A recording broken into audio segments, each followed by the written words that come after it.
Imagine we left it that tall, like a gasser. No, I'm just playing. Can just set it in there so I can have a more of a visual representation of what the fuck I'm gonna cut up.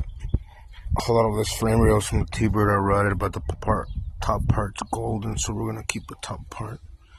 Graft it onto this, but it's pretty fucking dope. We have a good pretty much the exact track width from the other frame.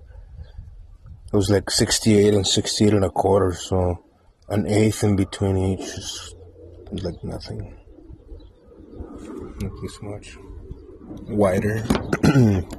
So it's exactly the same.